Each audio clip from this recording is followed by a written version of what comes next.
Hello and welcome to Formula E Zone's London E-Prix track walk. My name's Giordmaina and I'm going to take you around the track.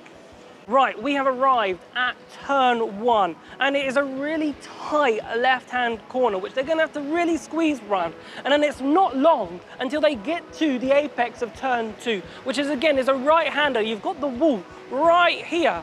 Right, so you have to be millimeter perfect. It's like the drivers will be using this section of the car, the track here, sorry, as a curb, trying to get as close to this wall as possible to shoot out towards turn 3. Okay, so we're at the entrance of turn 3. It's a tight left-hand corner, opens up quite nicely on the exit, but as we shoot down towards turn 4, we start to get back into the normal sunlight. So there's the transition from the indoor lighting to the outside lighting.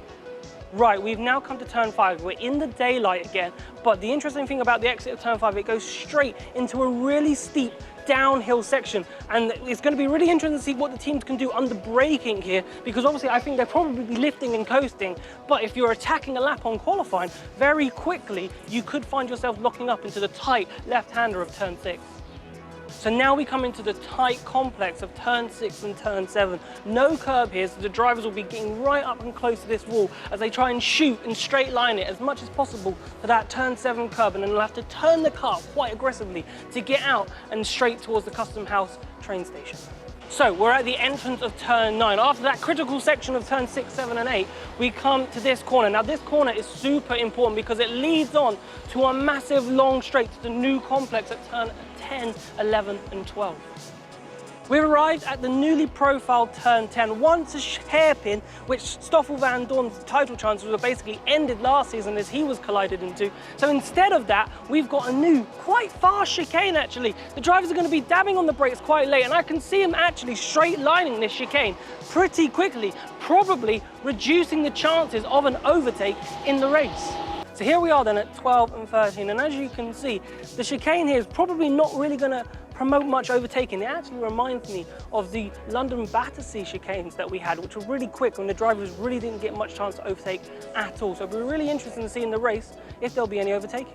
Right, we have arrived at turn 16, and the important part of turn 16 is this, the attack mode section. Now this is going to be critical in the race, because if we think that overtaking is going to be really challenging in the race, then this could be the only chance to maybe get the undercut, the overcut in terms of race strategy in the race. So it'll be really interesting to see how attack mode plays out on Saturday and Sunday's race. So we're here at the entrance of turn 17, coming off the exit of turn 16, which is probably the best overtaking place on the track.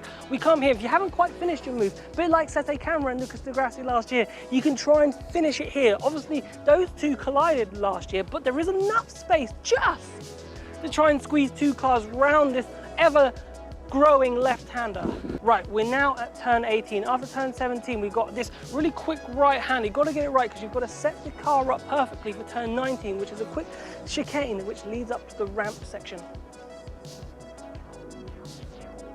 So we're here on the exit of turn 20, and why I've stopped here is because of this ramp. Now I remember when this track was released and I saw that this ramp was going to be included, I was like, wow, it is incredibly steep. How is a Formula E car going to get up there? It did clearly last year, but I don't think the camera does it justice of just how steep it is. It is literally like a 20-degree incline. It is a steep hill. So we have arrived at turn 21, and we come into a surface change, a massive surface change. We come from this tarmac here into this really high grip, abrasive surface over these metal runway strips. I wonder how much grip they're going to have. And then here, it's a completely different surface. It's high grip. I can feel it in my shoes. I can't move. So it's really interesting how the teams are going to prepare for the tarmac surface and this high grip surface. Finally, we get to turn 22, a left-hander, a really important left-hander because it leads on to the long start finish straight. Also, it's quite tight, so if you're going into the pit lane, you need to really turn the car because you're going straight down there into the pit lane, but a crucial way to end the lap.